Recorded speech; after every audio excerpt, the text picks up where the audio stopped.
A continuación vamos a tratar sobre la determinación de los anticuerpos anti-HLA y vamos a ver diferentes conceptos generales prácticos. Este tema lo hemos dividido en dos o tres grandes apartados. El primero sería determinar la presencia o no de anticuerpos anti-HLA, clase 1 o clase 2, simplemente determinar si son positivos o son negativos. En un segundo apartado veremos la determinación de las especificidades de clase 1 y clase 2. Veremos que no solamente es importante decir si tenemos anticuerpos o no tenemos anticuerpos, sino realmente decir qué anticuerpos concretos tenemos.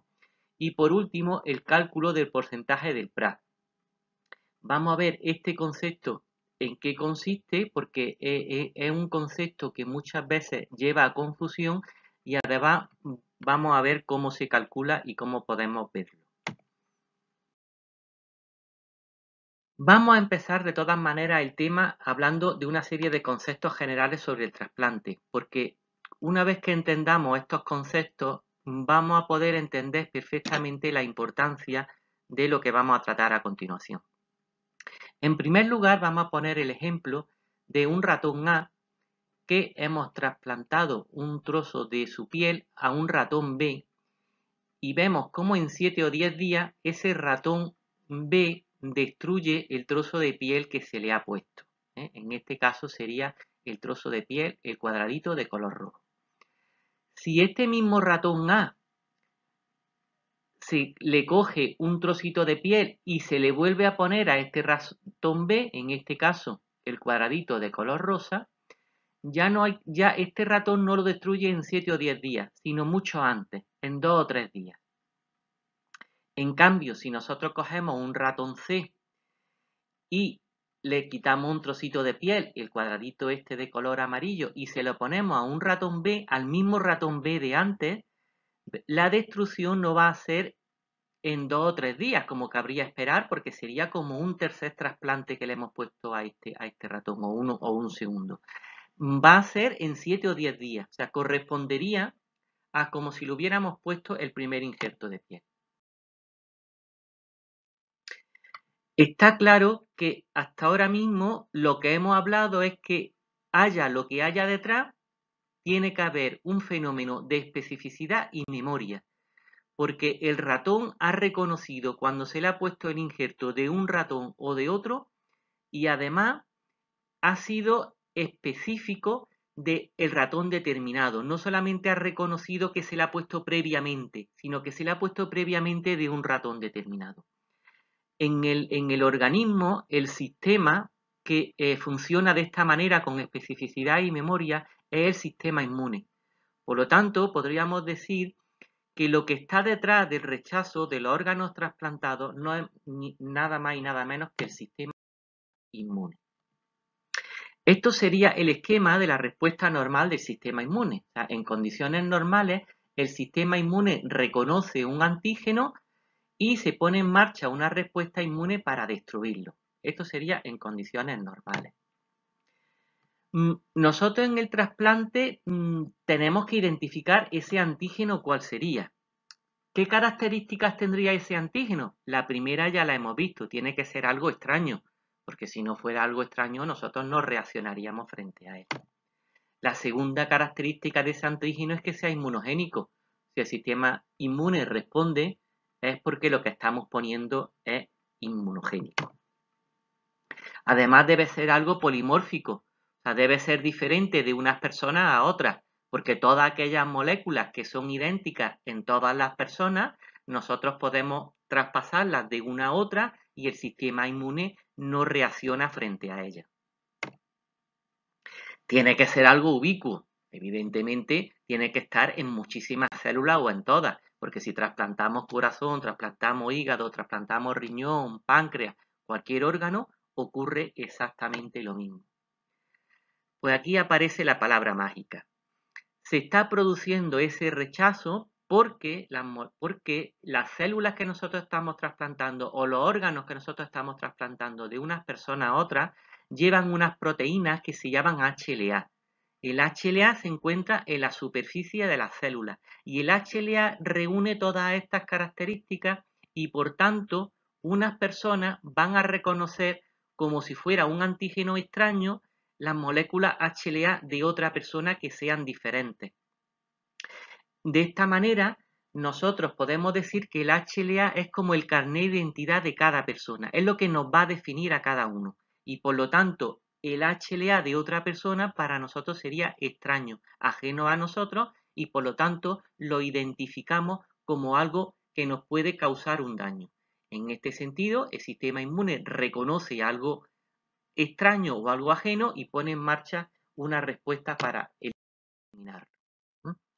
De esta manera tenemos el mismo esquema que pusimos antes, lo que pasa que ahora en el rechazo hemos identificado cuál es el antígeno contra el que el sistema inmune está reaccionando, que no es otro que las moléculas HLA. ¿Qué características tienen estas moléculas de histocompatibilidad? Ya las hemos dicho. Primero, tiene que haber un gran polimorfismo. Existen diferentes tipos, HLA clase 1 y HLA clase 2. Y dentro de la molécula HLA clase 1 tenemos A, B y C. Y dentro de la molécula HLA clase 2, DR, DQ y DP. La expresión es codominante y la herencia de los haplotipos es en bloque. ¿Con esto qué queremos decir? Evidentemente, todas las personas deben tener 2A, 2B, 2C, 2DR, 2DQ y 2DP. Uno que heredamos de nuestro padre y otro que heredamos de nuestra madre. Expresión codominante significa que los 2A, los 2B, los 2C, los 2DR, los 2DQ y los DP se expresan en la superficie de la célula y ambos pueden ocasionar el rechazo cuando los reconocemos como extraños. Y que la herencia del haplotipo en bloque, ¿qué es lo que significa? Pues que el A, el B, el C, DR, DQ y DP que nosotros hemos heredado de nuestro padre o de nuestra padre, eso es un haplotipo y ese haplotipo completo se va transmitiendo de generación en generaciones. Para que lo entendamos, mis hijos no heredan parte del HLA que yo he heredado de mi abuelo paterno y parte de lo que yo he heredado de mi abuela, sino que heredarían o todo lo de un abuelo o todo lo del otro o todo lo de la otra abuela, ¿vale? O sea, la transmisión es en bloque. Esto no tiene mucha importancia en los órganos sólidos, excepto en el caso que el trasplante sea entre vivos, pero sí tiene mucha importancia evidentemente en el trasplante de médula ósea o de progenitor hematopoyético, mejor dicho. ¿Cómo se denominan el HLA? Ya hemos dicho que todos tenemos 2A, 2B y 2C, pues bien, los A que tenemos, o los B que tenemos, o los C que tenemos, se denominan con dígitos. ¿Y qué es lo que decimos? HLA 1, HLA 2, HLA 3, HLA B 27, HLA C 12, por ejemplo. ¿Vale? Se suele poner el asterisco para decir que esto es un gen, mientras que si fuera una proteína no se suele poner, no se pone el asterisco. La distribución es ubicua, todas las células nucleadas expresan HLA clase 1. Sí es verdad que las moléculas HLA clase 2 solamente se encuentran en algunas células principalmente relacionadas con el sistema inmune y la presentación antigénica. Aunque las moléculas HLA se descubrieron porque producían el rechazo de los órganos trasplantados, evidentemente no tiene sentido que estuvieran aquí solamente por eso. Las moléculas HLA efectivamente tienen una función fisiológica dentro de nuestro organismo y una función muy importante, que es lo que se llama presentación de antígenos. Esto quiere decir que los linfocitos T no son capaces de reconocer los antígenos cuando van circulando por la sangre, las sustancias extrañas cuando van circulando por la sangre, sino que estas sustancias extrañas se tienen que unir a las moléculas HLA y la unión de moléculas HLA con antígenos es lo que es capaz de ser reconocido por los linfocitos. Esto es lo que hemos dicho de los haplotipos y la transmisión en bloque. Aquí vemos, por ejemplo, la madre, que es 24, 14 y 13, ¿vale? Y el otro haplotipo sería 68, 35 y 10. El padre tendría otros dos haplotipos, pues vemos cómo el hijo ha heredado el 24, el 14 y el 13 de la madre, pero no ha heredado, por ejemplo, el A68 de la madre con el B14 con el DR10, por ejemplo, ¿vale? Sino que es un haplotipo completo lo que ha heredado. Bueno, he puesto posible padre porque evidentemente el padre, por desgracia, nunca pasa de ser posible. En fin. Por lo tanto, tenemos receptores, tenemos donantes. Hemos dicho que lo que provoca el rechazo es la molécula HLA que no compartimos. Luego es evidente que lo primero que hay que hacer en el estudio de receptores y en el estudio de donantes es el tipaje HLA. O sea, el estudio de las moléculas HLA. Porque a mayor compatibilidad, a mayor identidad, menos probabilidad de rechazo. Sin embargo, esto es suficiente. Se ha visto que como el sistema inmune, ya hemos comentado anteriormente, que tiene memoria, eso quiere decir que la segunda vez que estamos en contacto con un antígeno, la respuesta es mucho más potente. Por lo tanto, tenemos que estudiar los anticuerpos anti-HLA, o sea, tenemos que ver si nosotros ya hemos preformado anticuerpos frente a diferentes moléculas HLA, porque esas nunca nos las podrán poner. Porque si nos pusieran esas moléculas tendríamos una reacción muy potente y habría un rechazo que tendría muy difícil solución. Por lo tanto, no solamente es necesario el tipaje HLA, sino que tenemos que conocer si una persona tiene anticuerpos anti-HLA preformados. Estos anticuerpos, por lo tanto, van a tener su estudio muchísima importancia en el pretrasplante. En el posttrasplante sí, por otro motivo, porque pueden ayudarnos al diagnóstico del rechazo, pero en el pretrasplante va a tener muchísima importancia.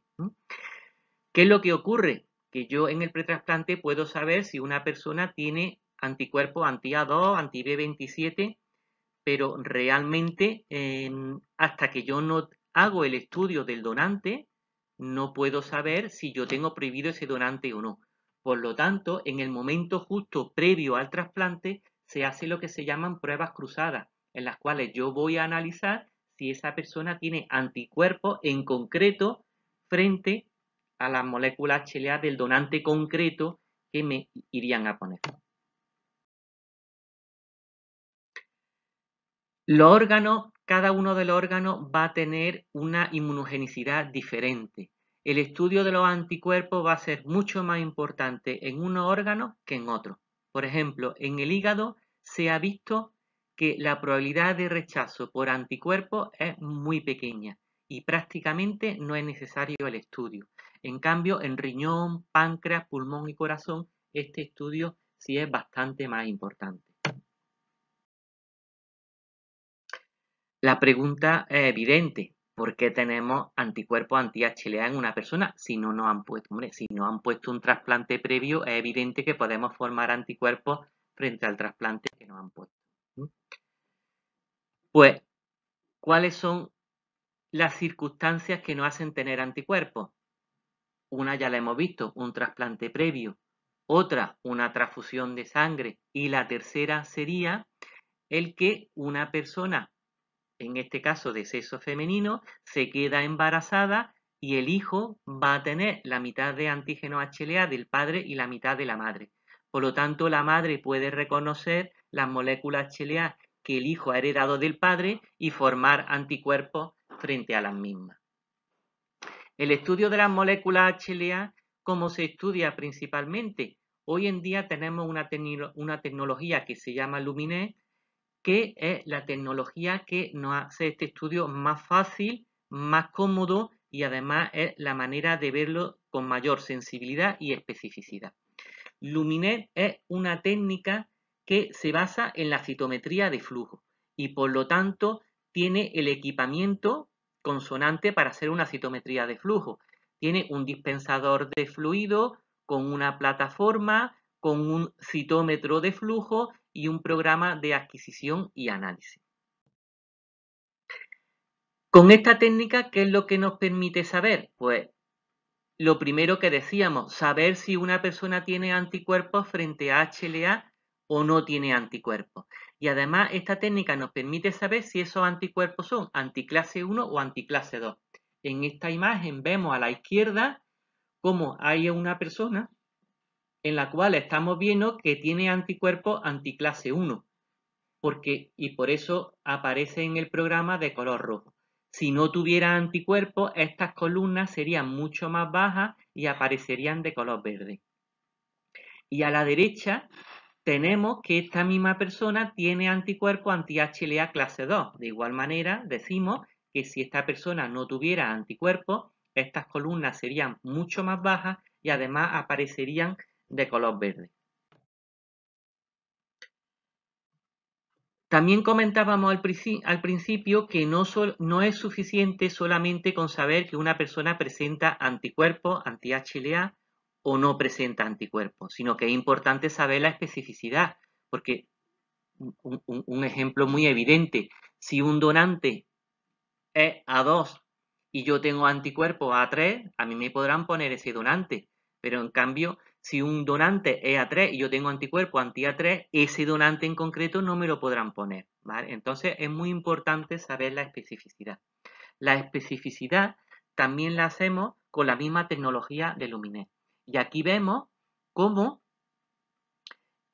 con un gráfico diferente vemos todas las especificidades de HLA-A, todas las especificidades debajo de HLA-B, todas las especificidades de HLA-C. Y en este caso vemos arriba del todo, en A, vemos cómo esta persona tiene muchísimos anticuerpos frente a A29. Por eso la columna de A29 es tan alta.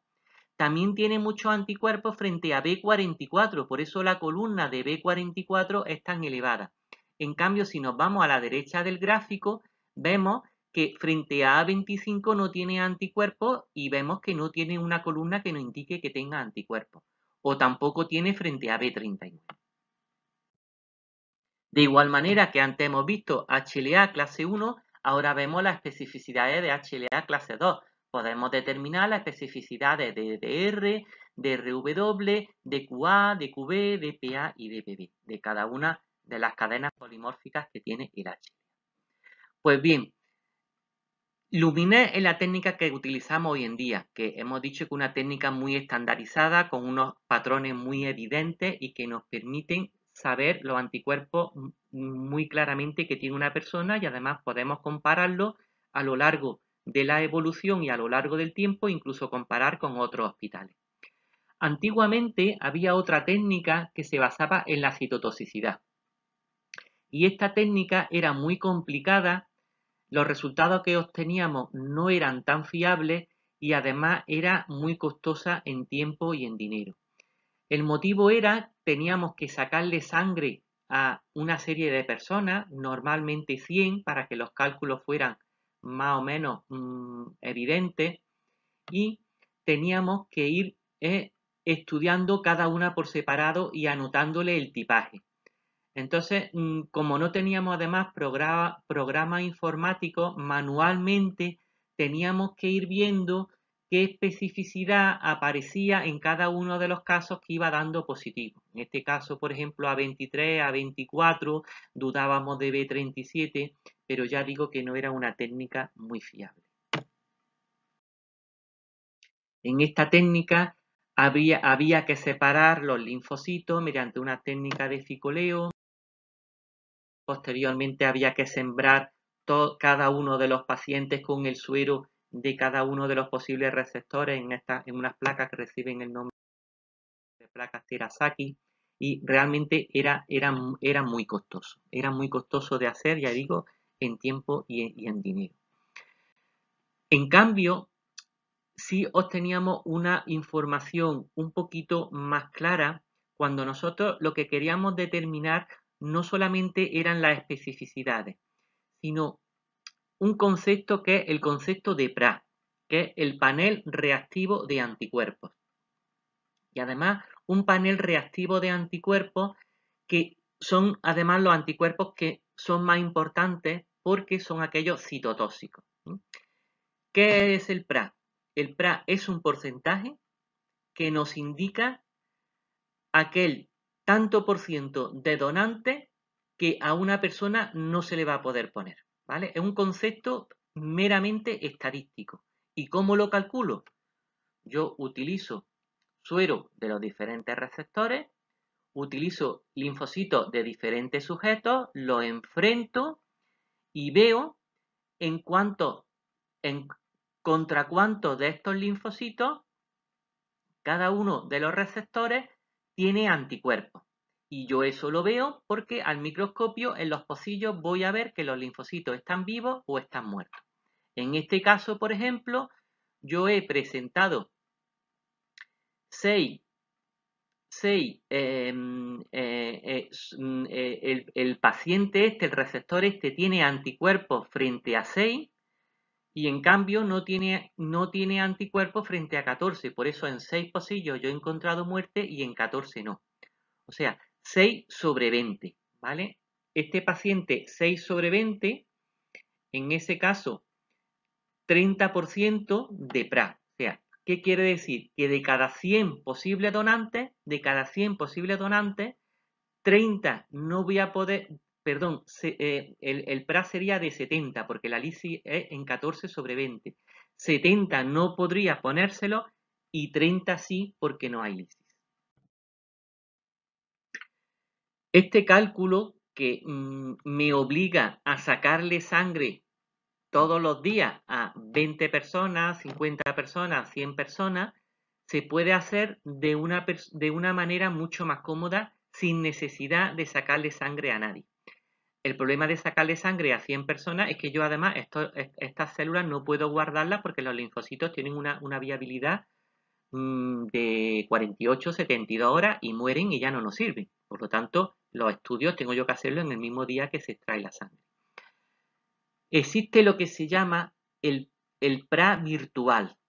Y en el PRA virtual no necesito sacarle sangre a nadie, sino que yo lo que hago es las especificidades que me han dado positivas de anticuerpos para una persona, las pongo en un programa informático. En este caso, por ejemplo, esta persona tiene anticuerpos frente a A2, frente a B44, frente a C7, frente a DR7 y frente a DQ3.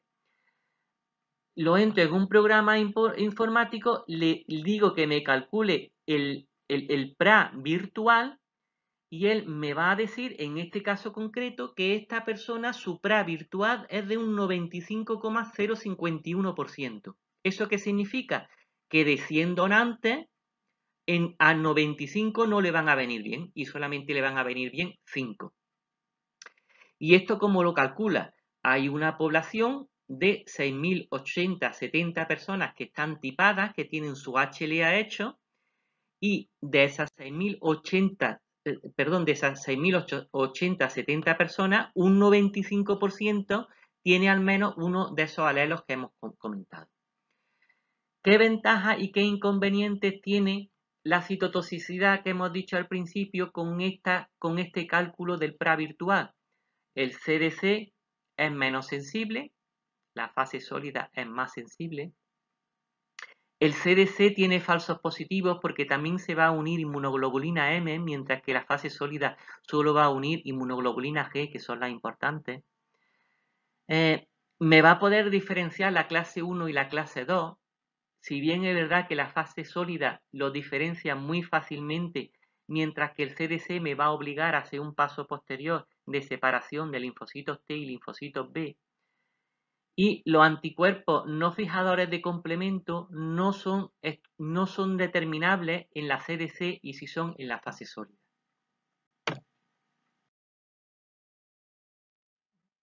Ahora se nos plantea un problema. Lo que estamos diciendo hasta ahora, ¿qué es? Una cosa, que nosotros podemos tener anticuerpos o no podemos tener anticuerpos.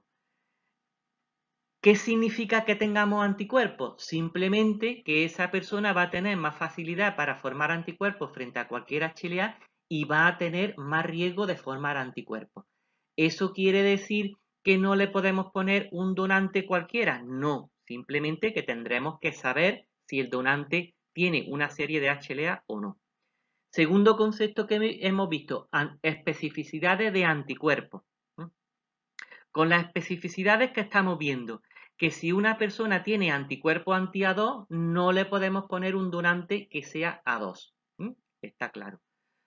Y con el PRA que estamos viendo, ya hemos dicho, un concepto estadístico. Simplemente nos dice que un 30%, por ejemplo, no se lo podemos poner y un 70% sí. O que un 70% no y un 30% sí. Ahora, un donante en concreto no sabemos si va a estar en el 30 o en el 70. ¿Vale? Cada donante en concreto solamente tendremos la opción de ver los anticuerpos específicos. Pues bien, Imaginaros el caso de un paciente que tiene anticuerpos anti-A2. En teoría, no podríamos ponerle un anti-A2, estaría contraindicado. En ningún caso podemos ponerle un anticuerpo anti-A2. Bueno, hay en determinadas circunstancias que se podría plantear ponerle a una persona un anticuerpo anti-A2. ¿En qué caso sería? Solamente lo podríamos hacer en aquellas personas que reciben el nombre de hipersensibilizado. ¿Y qué es un hipersensibilizado? Es una persona que tiene anticuerpos frente a tanta especificidad de HLA que seguramente nunca vamos a encontrar un donante para él. Estamos hablando de un PRA de un 99, de un 98%, PRA elevadísimo, más de un 90%. ¿Le podemos poner siempre un A2 porque al ser hiperinmunizado o hipersensibilizado no va a tener donantes? No. Solamente podríamos aceptar solamente se lo podríamos poner a determinados pacientes, a determinados receptores, en los cuales nosotros dijéramos que ese anti-A2 fuera de lo que llamamos riesgo bajo y riesgo moderado. ¿Y cómo podemos saber si esos anticuerpos anti-A2 son de riesgo bajo o de riesgo moderado? Pues tenemos varios datos. Ya hemos dicho, en el single antigen aparece una columna en la cual aparece más intensidad o menos intensidad. Pues estaríamos hablando de que esa columna, la intensidad de esa columna, que es lo que llamamos MFI o canal medio de fluorescencia, esa columna no debería ser muy elevada. Además, esos anticuerpos no deberían fijar complemento. Y, por tanto, ¿qué es lo que estamos diciendo con todo esto? Que tendríamos que hacer un análisis individualizado de cada paciente. Además, también es importante el historial de eventos de sensibilización. No es lo mismo que nosotros tengamos anticuerpos porque no han puesto una transfusión y esto ocurriera hace mucho tiempo, que hayamos formado anticuerpos porque en una mujer embarazada que son de menos riesgo que una persona, por ejemplo, que tenga anticuerpos de un trasplante previo que sí tienen mucho más riesgo. Por lo tanto, en determinadas circunstancias, pacientes muy seleccionados donde la probabilidad de trasplantarlos es muy pequeña, podríamos decir que estos anticuerpos son aceptables para ponerle un donante. Evidentemente, el riesgo de rechazo es altísimo. Son pacientes que el nefrólogo y el urólogo tienen que hacer un seguimiento muy pormenorizado de ellos porque son pacientes que tienen muchísimo riesgo de rechazo. También hay una técnica con la cual nos va a permitir saber si esos anticuerpos son más o menos aceptables. Aquí vemos arriba la primera gráfica que veníamos antes de especificidades y aquí vemos como esta persona tiene, por ejemplo, anticuerpos anti-A23 y A24 que tiene una intensidad muy elevada. Si nos vamos un poquito a la derecha, esta persona tiene anticuerpos anti-A25 y A31 que son positivos, pero vemos que la columna es mucho más bajita. O sea, en principio podríamos pensar, bueno, que esos anticuerpos serían aceptables para ese tipo de pacientes hiperinmunizados. Pues bien, hay una técnica que nos hace que esa opinión nuestra anterior sea más objetiva. Nos quedemos más seguros de que la decisión que estamos tomando es más evidente. ¿Qué sería? Pues una técnica que se llama de fijación de C1Q. De manera que cuando hacemos esta técnica solamente nos van a dar positivos aquellos anticuerpos que fijan C1Q, o sea, que fijan anticuerpos, que serían los más perjudiciales o los más deletéreos para un trasplante. O sea, resumiendo, los que más fácilmente van a producir el rechazo. En este caso vemos como solamente siguen positivos el A23 y el A24 y en cambio como el A25 y el A31 se han hecho negativos. Eso quiere decir que con riesgo, como hemos comentado anteriormente, el A25 y el A31 en un posible donante serían especificidades aceptables. Aquí vemos en el caso primero cómo el PRA sería del 73%, perdón, he pasado muy rápido, mientras que aquí, cuando hemos hecho la fijación del C1Q, un 73% se ha convertido en un 21%. O sea, hemos pasado de que de cada cuatro donantes no sirven para este receptor, a que cada 4 de 5 sirven. Por lo tanto, se abre mucho más el abanico de posibilidades para estos pacientes que muy difícilmente se van a poder trasplantar. Y por último, un poco hacia donde van estos estudios, que es el matching por epítopo. Ya hemos dicho que una persona rechaza un órgano cuando se le ha puesto un HLA que es extraño al que tenemos nosotros. Pero eso realmente no es así en todos los casos. Cada HLA no tiene solo un antígeno, sino que tiene muchos. Y el sistema inmune reconoce cada uno de estos antígenos por separado. Tenemos aquí el caso de un donante que es A32 y un receptor que es A1 y A29. O sea, no es A32 y por lo tanto el A32 debería reconocerlo como extraño. Pero cada uno de los antígenos que tiene el A32, la cajita azul, la cajita gris, la cajita roja, la cajita moradita, todas estas cajitas que son antígenos diferentes, vemos dentro de la denominación de ese antígeno, vemos que esos antígenos realmente, esa secuencia de aminoácidos